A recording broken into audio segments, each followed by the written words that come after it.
Welcome, everybody, and happy Sunday. This is Call the AD on Scottish Watches. I'm Arthur, Tick Tick Broom. I'm Stephanie, She Watches the World. And this is our weekly show where we go in depth with discussions on a different topic every week. We don't really cover the news. We try to have more fun going deeper on some fun challenges and debates. Yeah, just kind of an insight into like the conversations Arthur and I have on a daily basis about watches, and I don't know, fantasize about weird topics and obscure things, but here we are. So yeah. So this week we're going to be talking about could we live with one watch, and if so, what would it be? Yeah. The one watch challenge. Yeah. We'll get into more about it, like exactly what it all is, like how we define it and what we think about it, but one watch to rule them all. That's right. That's right. So before we get started, just a reminder to please like the video, subscribe and hit the bell icon so you know when we go live in the future, and follow us at Call the AD on Instagram, where we do a lot of interactive stuff with questions and things before the show.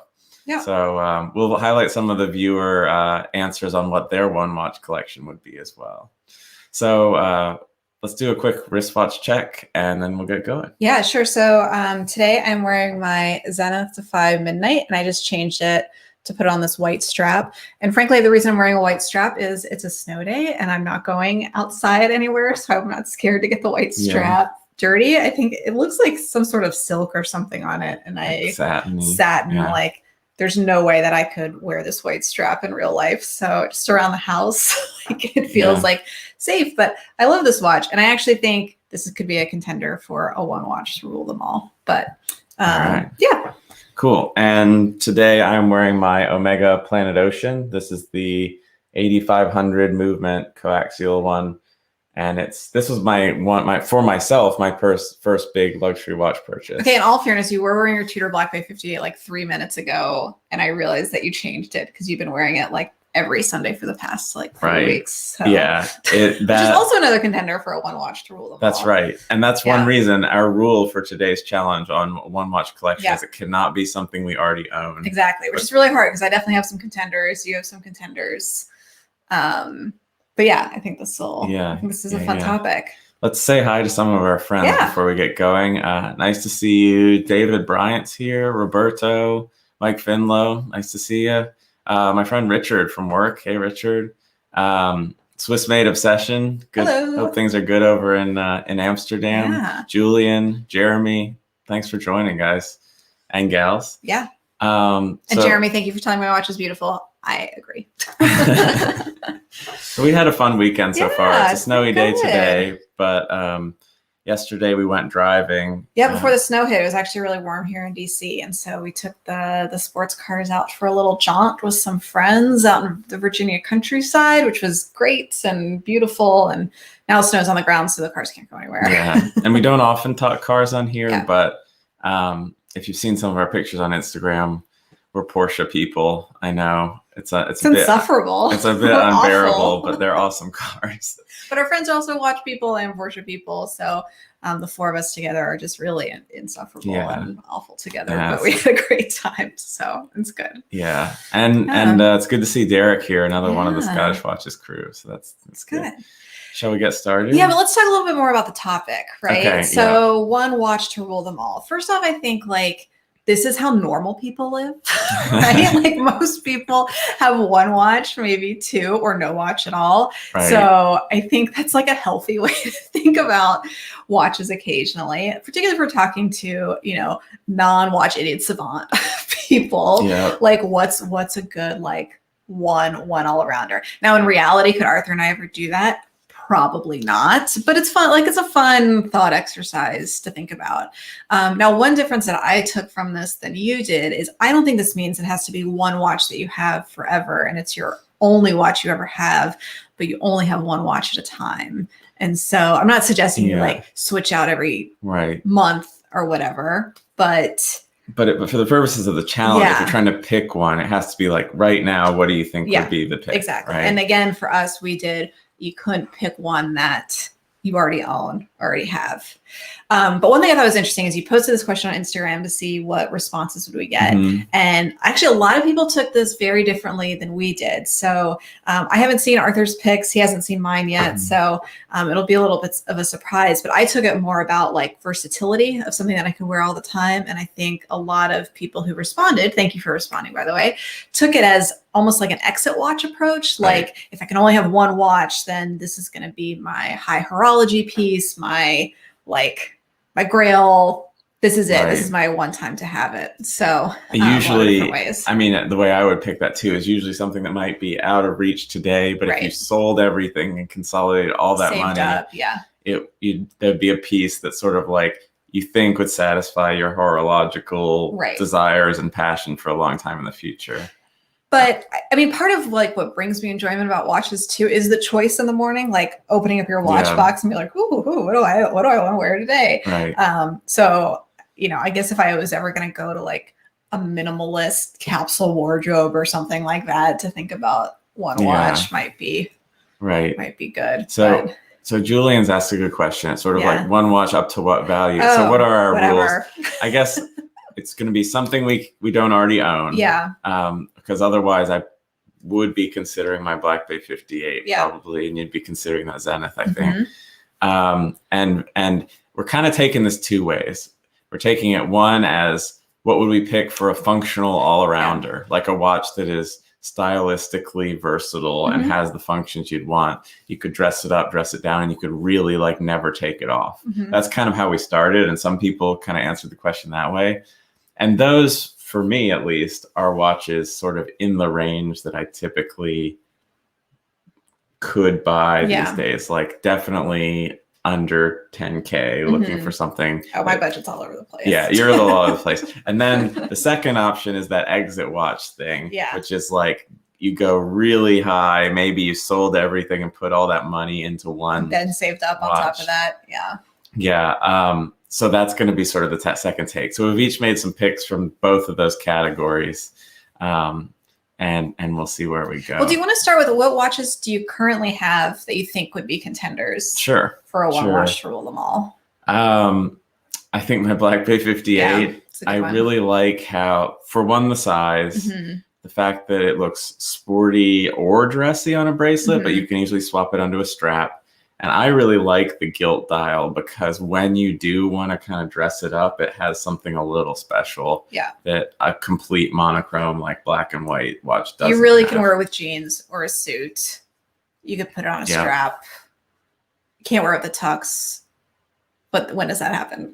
It doesn't matter, right? Right. But I think that's a good contender. Yeah. So, and maybe not as versatile, but in terms of things I love, to me, that my IWC Top Gun chronograph is sort of like a very me watch. It's not versatile, but it satisfies a lot of the things I love. It does, but that can be your only watch. It can be. Okay, fine. So how about you? Well, thank you. So I think my Explorer One could be a contender for me. Except our friends from Amsterdam agree. It looks like I agree. So I think my Explorer One could be a contender, though. As like it's definitely a tool watch, and it's definitely like a men's tool watch. So I dress up a little bit more than you do for work in normal COVID times, and like I can wear it with a suit, I can wear it to work, but it doesn't always fit some of those dressier situations. So maybe not for me. But then this possibly, but actually I would say my Cartier Santos, I think, is like really a perfect ladies every day. Like it's sporty enough. I can wear it with jeans. I could wear it with a ball gown because that again happens so often, but the two-tone, it goes with anything that I wear. And yours is a two-tone from like 80s or early 90s when it was automatic and smaller. Than so it like already has kind of a cool movement. It has an integrated bracelet. Yeah, that would probably be my pick. All right. Okay. Should we just get into our picks? Yeah, let's do it. Okay. I guess we'll start with sort of the functional all-arounder category. So my first choice is not going to be a popular one, which I get it, but I actually think for people that aren't super into watches, this could be a really good one. I think if I hadn't gone fully down the rabbit hole, this would definitely be be a contender. Mm-hmm. So go ahead, you can pop it up. Okay, just one second. I'm going to get this loaded up to show your pick. This is your first pick. Okay, so my first pick, I get it. Like, watch people aren't super into the Constellation line from Omega, but this is actually a really great everyday ladies watch for everything. Again, I'm kind of in the two-tone category, but it has like a reasonable movement. It's tough enough to be, you know, somewhat of a tool watch, but dressy enough for anything. Two-tone goes with everything. I love the integrated bracelet. This doesn't look as good on straps, which I'll get to some, you know, ones down a little bit later that are a little bit more, you know, strap kings. But I honestly think this would be a great one watch, and one that, you know, people should consider if they're not like super into all the like detailed aspects of watch. I don't know. I think this is great. I think I could wear it all the time. It would serve its purpose. You know, it's expensive, but it's also at a price point that like you could just wear it all the time and not freak out about it. I think you got some positive reaction. Dan's saying his wife Freya loves the Constellation. Maya in the chat saying love this. Good. I gotta be honest, the first time I saw Constellation when we were first exploring watches like 10 years ago at this point, I saw it and I thought, this looks like an old lady's watch. And that might not be the right read. I am getting older, but what are you saying?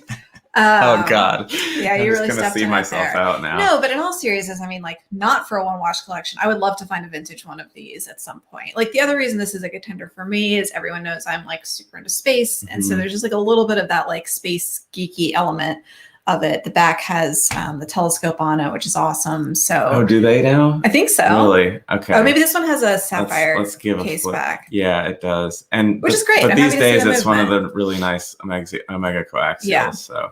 Yeah. We've got some more people saying, yeah, it's a great timepiece. It is. Karan knows he's obviously hands-on with these daily. This is an interesting question or comment. It has gone up over the years. The bracelet thickness. Yeah.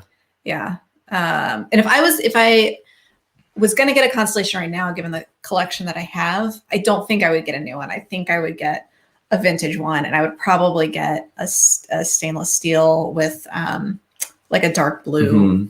Not that I have anything with stainless steel and dark blue and space themed, but you know, that's probably what I would go for. This is funny. Let's see. Oh, I missed it. The chat is blowing up. I think at my comment in particular. Mark, Arthur, is the couch comfy to sleep on? Yeah, exactly. Yeah. But Derek's with me. He says it has a certain octogenarian vibe. Yes. Okay. Well, I am an 80s baby, so a different kind of. Clever. Yeah. Okay. Yeah. But I love two-tone.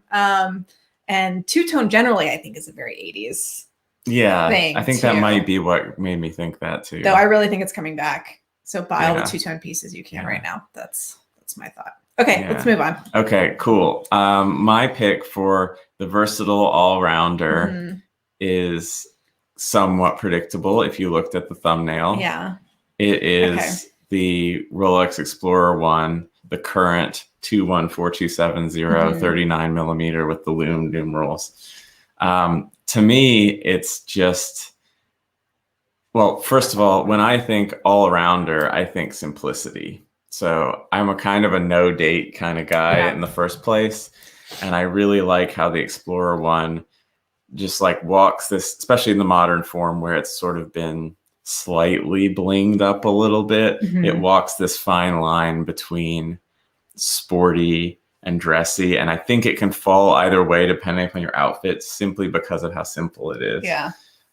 It's the Mercedes hands that give it that little sporty touch and the numerals, but sort of stood back with a full outfit. You could, you know, if you had a dress shirt on, it fits right in. It's a little bling, like it's just a little blingy, right? The just polish. The polish, yeah. But the bracelet's full brush, right? Now, I was talking to our friend Instablaine, who was saying he's owned both this and a Datejust, and says for a one watch collection, why wouldn't you just go with the Datejust? Because functionally, it's got the waterproofness, it's got the toughness, and you get maybe you get the date function and a little bit more dressiness with the polished center links. So fair point, Blaine. for me, just because of my preference for no date, I think this would be the call for me. I think this is a good one. And I love my Explorer One for sure. I think it's a little bit of an obvious choice, but I won't hold that against you. Well, I don't have one. You have one. So it was outside the rules for you, but not for me. Yeah. I think you should have one of these at some point. It's just kind of a shame they're hard to get. But and David here mentions initial reaction was this or the sub. Yeah. Did you pick a sub later? No, I didn't. Okay. But I do think a no date sub, especially in today's times where a dive watch, especially sort of like a monochromatic, simple one, is more suitable in different settings. I think that would be a good choice too, for sure. Did you pick a chronograph? You're such a chronograph guy. Do you have one in here? I didn't. That's insane. That's surprising for you. See, to me, because chronographs often don't have the waterproofness. Yeah. For a rugged all-rounder. Actually, no, I do have one in my exit watch category. So hold on there. Okay. We'll get to it. Yeah. Okay, so that was kind of my first thing that came to mind. Okay. All-rounder does not completely blow all budgets out of the water. Okay. Right?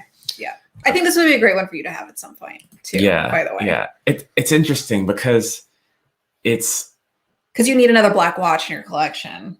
Yeah. I just really feel like you haven't maxed out yet. If our friend Watch Medicine's watching, he made the comment, it looks like my collection is always ready for a funeral because it is like so many black dials. Yeah. And there's another one coming soon that's a black dial as well. Great. But no, I lost my train of thought completely. Okay, let's move on to mine. Let's carry on. Okay. Are you ready? Yes. Okay, so bear with me on this one. This is the Grand Seiko, the Kirizouri special edition that came out a few years ago. They're super hard to find now. They're way more expensive. US only, US only. Yeah. I had the opportunity to buy one 3 years ago, or right when it came out. Tried it on, said no, was an idiot, very much regret it. Anyway, this wears a little bit big on me, right? Like it's a little bit big for an everyday watch. And that's 39. It's 39. Yeah. Really, like my happy place is 37, 38, really 36. But this watch is just gorgeous. And what I love about it is that with the bracelet on, I think it's sporty. You could wear it every day. The original price, again, was at a point that I think you could wear it a little bit more as a tool watch than you treat your Grand Seiko spring as like, you won't touch it because it's perfection. And I know if there was a scratch to get on it, you would feel like you were insulting the Japanese masters that put this watch together. Yeah. But I think I could really, really wear it as an everyday piece. And then seeing our friend Kyle's Skyflake over the weekend too. I was like, oh God, Grand Seiko is just so good. And they do dial so well. Yeah. But the reason I picked this one is more that it checks a lot of like horological boxes for me, right? Like really great movement. I love the spring drive. Like it's just it's an interesting movement feature to have. It's not something that you see every day. I like being a little bit different. You won't believe that when I show some of my other picks later on. But the blue dial I think is beautiful. It really goes with everything. I think blue can be a neutral, and then the versatility of switching it to a strap is really great. So I mean, these are actually two different references here, but you picked the blue dial, but swapped onto this, it looks dress watch-ish, right? Now, truly, if this was like a 36, then hands down, it would really be one watch to rule them all. Like cool, just I don't know, like the details, the finishing, the amazing dial, cool movement. Yeah, that would be great. Yeah. Koos is saying, isn't it a little shiny for a one watch? No, I mean not for me, because I think personal, right? But that's personal. But again, in my normal life, I'm a little bit dressier. I also don't mind scratching watches. So that would be okay with me. Yeah. Jeremy's got an interesting point here, which is if forced to have one watch, you want a unique watch. Yeah. And that's an interesting point. Like when I approach this, and you'll see from my future picks, I've approached things that are sort of like simple and versatile. Right. But it depends upon what you get excited about. Because I might end up being so bored unless my one watch had something really unique and special about it. Well, like I was thinking about ones for you, and I don't know if you have this, but like an Oyster Perpetual is a great one watch to rule them all, right? Like as particularly the last generation, like white or black 39, that could be your watch, but I think you'd be bored by it. Probably, yeah. Especially as a chrono lover. Right. I'd go nuts. Yeah, that's fair. Okay. I like things to play with, which I didn't take into account until my exit watch. Okay. So you'll see. All right. You'll see. All right. You picked so many. You have another one now, and I feel like this sort of complements your first pick. Yeah. And is strikingly obvious. It is. So this is not a unique one. But this watch has been on my list for a long time. Oh, not with the diamonds around the bezel. That's what you sent me. Sorry, I picked wrong. I would do a fluted bezel, not we can configure. Let's see if this the diamond markers. Anyway, I get a Datejust is like an obvious choice, but the 31 millimeter size is like great for ladies. It's just a really nice all around size. I would wear the heck out of it.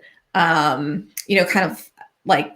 I don't know. I think even though it's not necessarily a tool watch, I think these things are rugged enough, again, without the diamond bezel. And the two-tone goes with everything. And like generally red hair, like rose gold, it just like it kind of works. Right. And interestingly, when you think about Datejusts, you think about 31s, but when you think about OPs, you think about 36s. And why is that? They're just like they're a little bit dressier, and I think dressier calls for smaller. There you go. This is the one I would do. This is your choice. Yeah. Okay. See, a much more reasonable price point. Not at all. Especially when you talk about the fluted bezel, I think it does make it has more visual presence than just the dome. So this is my boring choice, but I do truly believe I could live with this as an everyday watch. And so many people in the general public, they want one nice watch. Yep. They go for a Datejust, and that's it. It's great for life, right? Yeah. But it is a little flashy. Like what I really, my normal job when I'm traveling a lot, would I really want to wear this when I'm flying all over the world? Maybe not, right? Because it's a little flashy, but. Would you wear it hiking? Like, not that we go hiking that much, but I'm just thinking like one watch. Maybe not. I don't know. Or you could just take it off and use your phone, right? Yeah. Yeah, it's a little dressy. Yeah. No, fair enough. But I'd wear it hiking. Okay. Whatever. If it was my one watch, I would wear it. Just do it. Yeah. Don't a lot of be people a me wear the about two-tone it. Datejusts all the time. That's true. That's true. And they look beat up over time, and it's okay. It's cool. Yeah. Okay. Move on. That was my boring choice. All right. So now I'm going to sort of take it up a notch. Okay. And this for me wasn't like horological exit watch, but it was a step up in budget and somewhere I might choose to go if I sold a lot of my stuff and was trying to consolidate. And Karan, it is not a vintage Invicta, no. Although that's pretty funny. And for those who've watched the channel for a while, this probably won't surprise you. Okay. This is the Vacheron Overseas. This is the regular automatic. They call it the self-winding, the 4500V blue dial. I thought about the dual time, but for a one watch, I was going for simplicity. Yeah. Particularly what I love about this is you get amazing quality and sort of horological significance, right? You're getting like a Geneva seal level movement and watch. And right in the box, you get the bracelet, which quick releases to apply a blue rubber or alligator strap. Yeah. So let's just have a look. It's like, speaking of versatility, it's all here in the box. You're just like one and done. Yeah. Here it is on the rubber. And I think they have some really nice sort of lifestyle shots showing how that can be sort of smart casual pretty easily. Look, you go sketching. Yeah, in the park like you regularly do. Is that a Nautilus shell? Is that maybe that's like Vacheron, a Vacheron prank or that's pretty funny actually. I didn't notice that. Isn't that a Nautilus shell? It is. That's pretty funny. Yeah. They're kind of like trolling. Screw you, Paddock. Exactly. They're kind of trolling Paddock here. I love it. And then on the gator, yeah, that's nice and dressy. I'm surprised you picked a blue dial. I just think it's so beautiful. I couldn't resist. Yeah. And I do wear a lot of blue, to be honest. Yeah. And yeah, it's loomed. So you know, it's not like this, and it's waterproof. I mean, it's called the Overseas, for God's sake. I gotta say, like, I'm a full convert to quick release straps. I know you don't have as many options, but the Zenith coming with a bracelet and 3 different straps, like it's great. It's easy to change.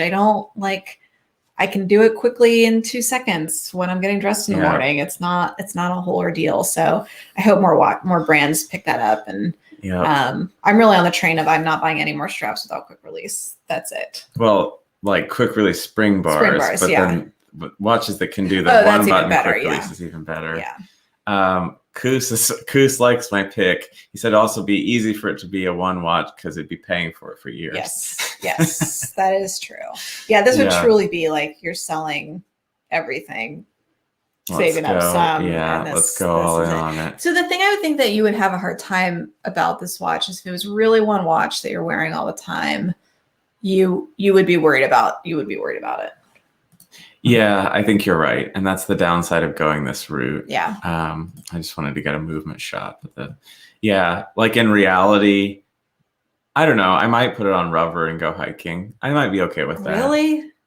If it was my one watch, okay, then I would be like, look, I got to use this thing. Okay. I paid all this money for it. I need to use it. But even like your Tudor, your Black Bay, that's like truly a tool watch at a price point you should be okay wearing it all the time, and you still are like so picky about it and like cringe if you put it on the table wrong. Yeah, I know. Okay.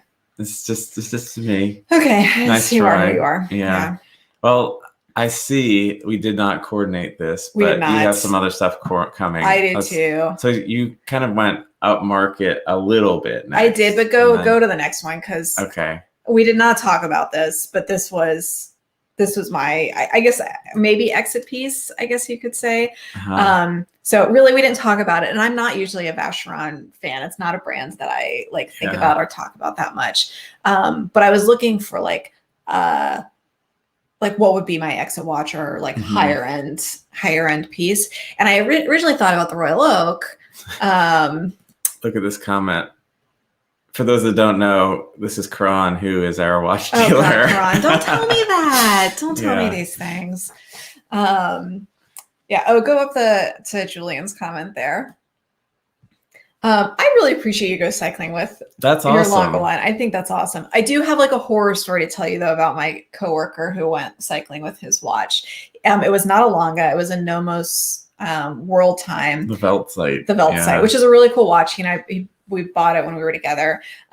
Anyway, he was cycling and like just tipped over a little bit and not fully fell, but he hit a fence that he was driving by, and it completely shattered the crystal, messed up the dial, bent the lugs. Nomos was able to fix it somehow, and he thinks it's really his watch that they didn't just replace it. Whatever parts were left from his watch, basically. I know. Anyway, so just be careful, Julian, but I appreciate that you wear your Longa. And that's awesome. Yeah. That's really cool.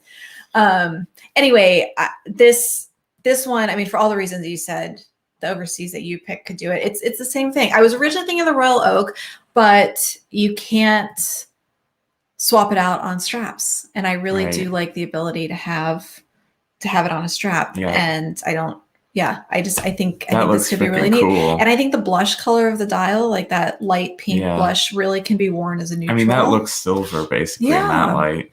Oh, and look at all these strap options I've got sitting over here. I think it's really neat. And I went a little bit too far down the like path on this one, but this is a really cool watch. I really, really like it. So especially if they sell all these other straps that work with it. I think they do. Really cool. I don't know what comes with it when you buy it, but I think it's. I think you get the bracelet. What you see here, the pink rubber and the pink gator. Yeah. I think it looked great on like a gray. Right. And the funny thing is, the Datejust that you sent originally that you didn't mean to with the diamond bezel costs more than this. I would much rather have this over diamonds. Yeah. I mean, I think this is great. I like this comment from Koos. He's Dutch, so he never falls. Of course you don't. Yeah. Never wears a helmet. There's like a special like force field in the Netherlands where you can't fall off bikes. Yeah. It's the level of skill from years of practice. Arthur, we are having a baby girl, and this has a pink dial on it. This I know you're looking for the pink OP, but this would be a good substitute. Yeah. Little push present. I hate that term, but I think his and hers would be more suitable. Okay. Let's see. I'm in trouble. Okay, should we go to my next pick or your next pick? Do you want to step back? Yeah, I'll step back because I didn't know you picked an overseas, so then we had to do overseas. We adapt. We're thinking on our feet here. Yeah. This was your other one. This was. So this is Jlc Reverso Duetto in the medium size and the automatic, which is like not a normal pick for a Reverso, but I think manual wind might drive me crazy every day. And I noticed you went with the bracelet and as well. Again, this is not like, if I was going to buy a Reverso today, I would definitely just get a strap. But if this is one watch, I would buy it on the bracelet and then play around with straps later. You know, it's not super rugged. You know, you can like drink a glass of water while holding it, but I wouldn't call it waterproof.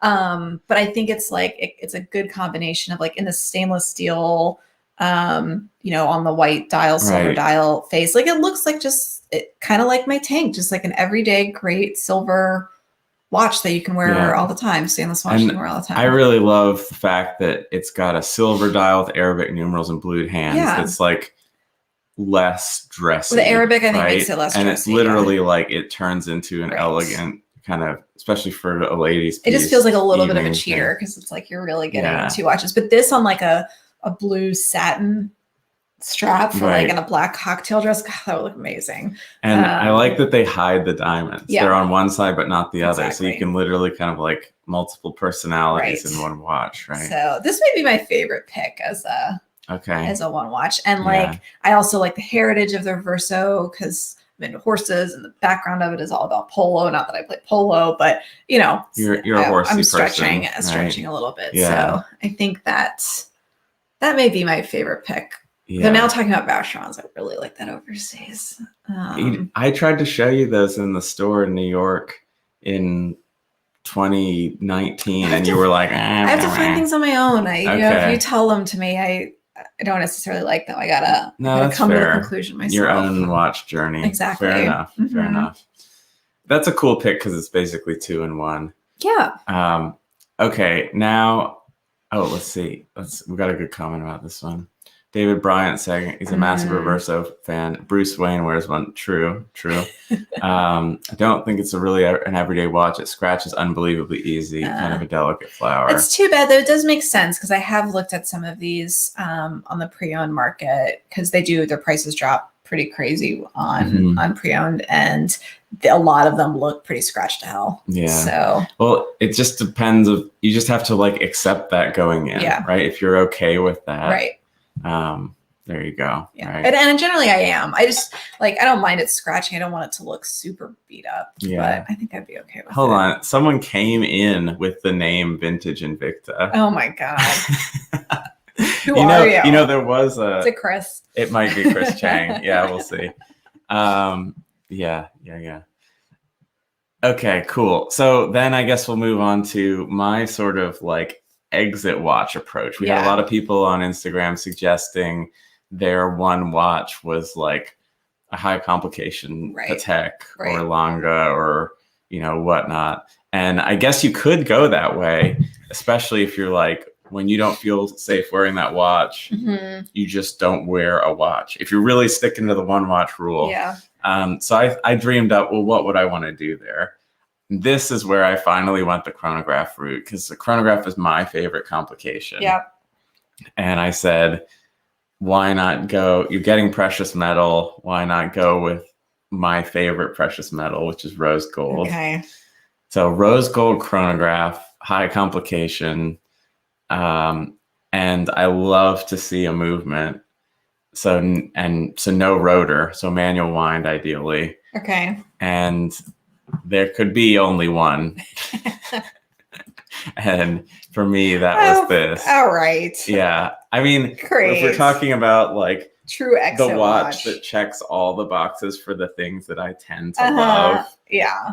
This here it is. The pink gold Alongansona Datograph up down. Okay. Ta-da. And I think it's one of Lange's best looking watches in terms of like dial design and balance. I had a hard, sure, a white gold case might actually be more versatile and looking a little more under the radar. But paying that amount of money, I think I'd want the beauty of the pink gold. And I might just wear it backwards on my wrist because look you at wouldn't this even wear it. thing. You would just like take it off and just like stare at the movement all day. Right. I'd be fired from my job because Yeah. I wasn't doing anything. Yeah. I was just looking in the back of my watch. Yeah.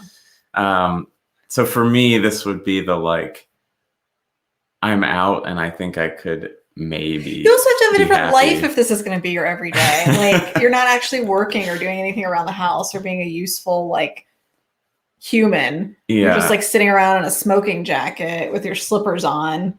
Like, look at this comment. You would never leave your bed afraid of scratching. Exactly. Yeah. But I would be so in love with the watch. Walking around with bubble wrap on your wrist, like Right. Exactly. Vivi. Yeah.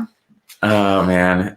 Yeah. So I figured some people wanted to take that approach to the question. So this was my answer when it's posed that way. Yeah.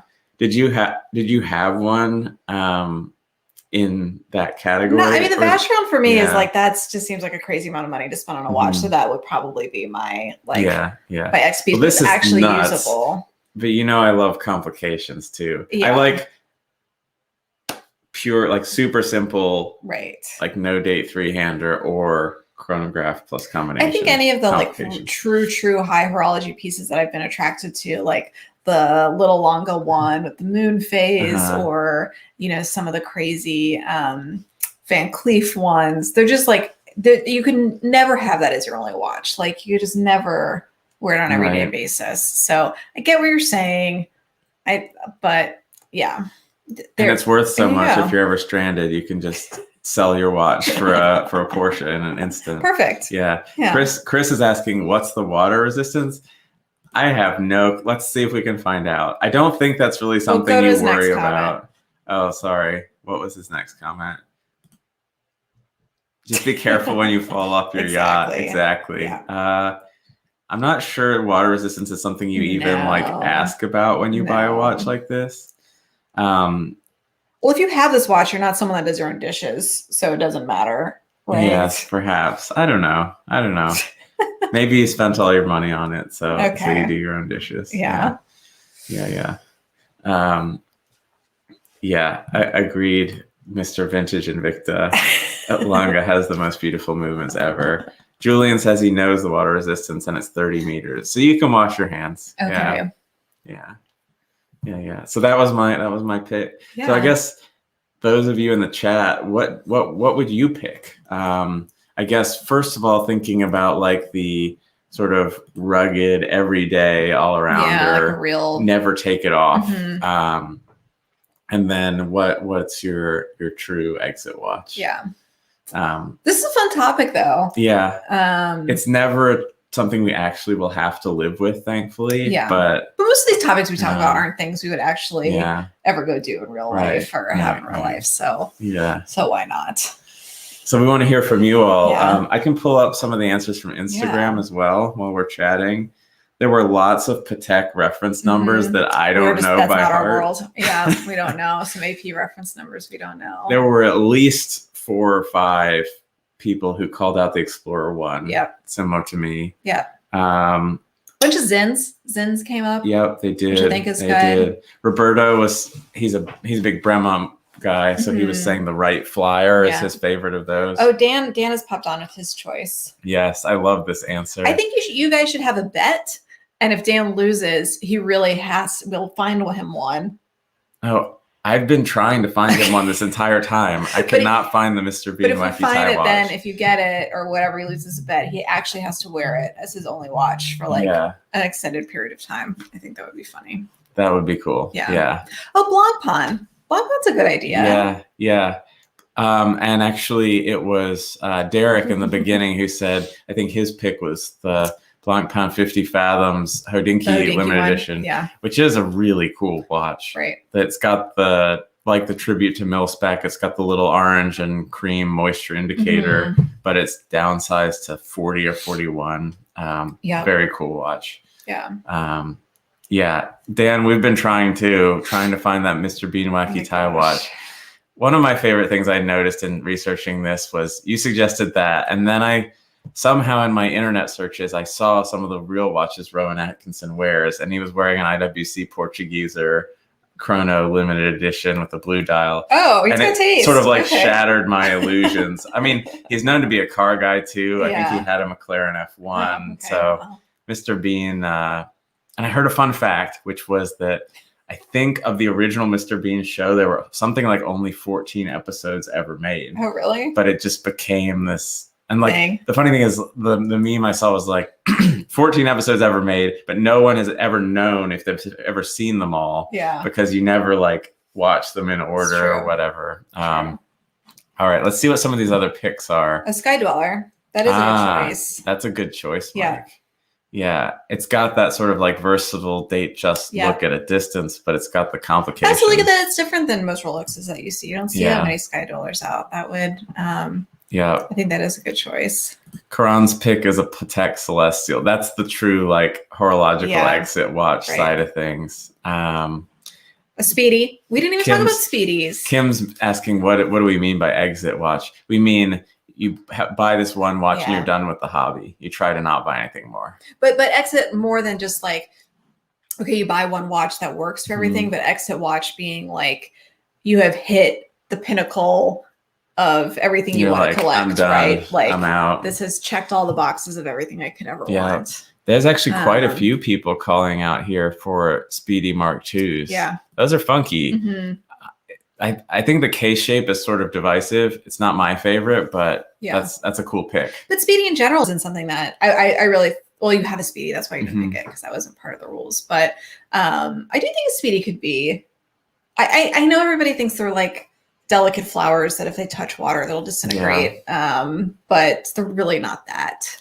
Especially if you keep it serviced, you're keep it serviced. Get like a new one, not like a vintagey old one. Or just make sure the seals are all right. There is that one Instagram account. I don't even remember exactly what it was, but it was a guy who did a bunch of snorkeling with the Speedy and was taking underwater pictures with a regular professional. So that's fine. We didn't talk about Cartier at all, and someone wrote about Tano. So I have two Cartiers, which is why I didn't pick it. But I think Cartier would actually be really great, like the new Santos with the straps that switch out. If you're someone who's a little bit more on the dressier side, I think that could work as an for guys every day.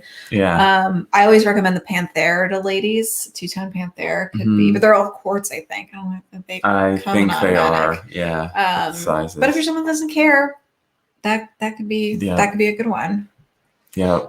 There's let's see, Chris Chang's pick, Royal Oak Frosted Gold Double Balance. Yeah, that's I do love the frosted gold. I think it's particularly in the rose color. Oh god, that's pretty great. We had All in Her Movements was saying that a white dial Daytona would be her exit watch.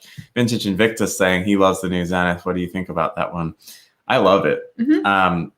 Forgive me, the Daytona did make me think the two comments related in my mind, but I do think it has enough to stand on its own, especially with the El Primera's history. And I think that would be a cool pick, especially if you're into chronos. Yeah, I think Daytona would be a good pick. Or the Zenith, actually. Dan says, in all seriousness, it would be the Speedy Pro for him. Yeah. Arthur, you know how much abuse mine gets. It does. I shout at it and tell it off often. Dan uses the Speedy Pro as a true tool watch, and it really can take the beating. Yeah, I wear mine all the time. Jealous of how like authentically he uses that, whereas I'm like the desk-bound engineer. Yeah. Can you just like pick one watch to beat up a little bit? Yeah, no, I think. Well, actually, this one I wore daily for 3 years. Yeah, but it still doesn't have a scratch on it because you have like you have like a hover hand. It's got scratches right there. Okay, we'll get a better camera next time. Seriously, Arthur will be like at a bar and like his hand will be hovering like 2 inches over the bar so his watch doesn't touch, or he'll put a napkin underneath or pull his sleeve down. It's fine. A lot. You just have to like let me live my life. Okay. It's all right. Okay. It makes me happy. Going back to Zenith though for a second, one thing I was thinking of, like, yes, I have this one which I love, and we've been talking about the new Zenith Daytona, but Zenith is like a great candidate for a one watch. Like just from a brand standpoint, it's like great movements, great finishing, mostly reasonable price point, good like tool to dressy watches. But I think for some people, some people would want sort of like the brand name recognition in their only watch. Okay. And I don't think someone would pick Zenith based upon that. But I think for a lot of sort of like people into watches, they would. Yeah. So I don't know. This is just brutal. Dan, leave me alone, buddy. No, I will. Well, maybe it needs to start with whatever one I get to borrow. That's what I want to borrow. And then we'll see how it goes. Yeah. But yeah. What do you think? Yeah, I know you like the frosted gold, the purple dial. That's like designed for you. I know purple's my favorite color. I was actually thinking the two-tone Datejust rose gold with the purple dial and the diamond 6. That's a good one. Yeah. Yeah. I think it's cool, but not as a one watch collection. But I like Koussis here. He said he bought the Speedy Pro to be his one watch. Everybody buys their first. That was David, and Koos was saying he'd take his PAM 112, which I think is pretty cool. He didn't take a camera at all, but yeah. Very waterproof and can be dressed down on a rubber and literally go diving, or dressed up on like gator or leather. Yeah, I think they're a pretty good choice if you like the style, right? For sure. Oh, Kim's comment. I change watches 4 to 6. Oops, sorry, the chat moves so quick I can't even click. 4 to 6 times a day. A day. I was like, I change watches every day. That's pretty cool. That's pretty cool. Yeah. I'm guessing the one watch collection isn't for you, Kim, but it's not for me either. Yeah. Hey, it's our friend Paul. Hey, Paul. For true one watch, it's hard to compete with something that offers easy strap change options like VC or Santos. Yep. I think that would be key. At that price point, I think I would go with the overseas and not even hesitate. Yeah. If so of all the ones we talked about today, even ones that haven't popped up or ones in your collection now, what would be your one pick? I think it would be the overseas. Yeah. Yeah. I know there's a watch that Dan brought up earlier, and he was predicting that my pick would be the Pepsi GMT. Yeah. And that's my most wanted watch.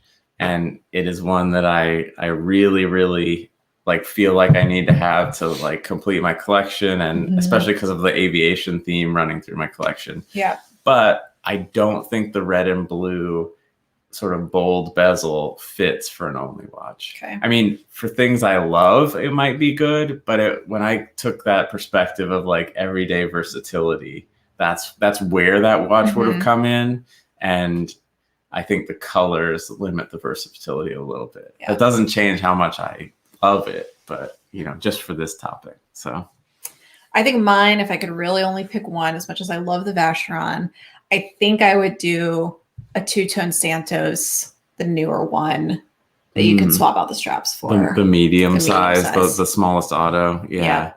Yep. But I love the one I have. So yeah. Anyway. Yeah. Actually, this is an interesting comment on the GMT. Shizzle says, if I were downsized to one watch, it would be the BL&R. Actually, it's interesting. If I was getting a ceramic GMT as an only watch, I think the BL&R might be a better choice because of the slightly more toned down colors. But for me, the one I love is the red and blue. Yeah. Anyway. Well, should we end there? I think this has been a fun one. It's a good topic. Yep. And definitely fantasy, right? Because I just don't ever see us doing a one watch collection. No, thank God we don't have to live with this, but it was fun to think about. It was. At some point we might downsize. I don't know. We'll see. Not anytime soon. That was one of my New Year's resolutions, was think about doing that. And so far, your resolution is to think about maybe downsizing or consolidating and upgrading. Okay. But so far, that's not gone very well, to be honest. Some new stuff coming, but all in good time. Cool. Well, we enjoyed this a lot. Thank you for joining us live, and it was really fun chatting with you all. And we'll see you next Sunday. See you later. Have a good week. All right. Bye-bye, everybody.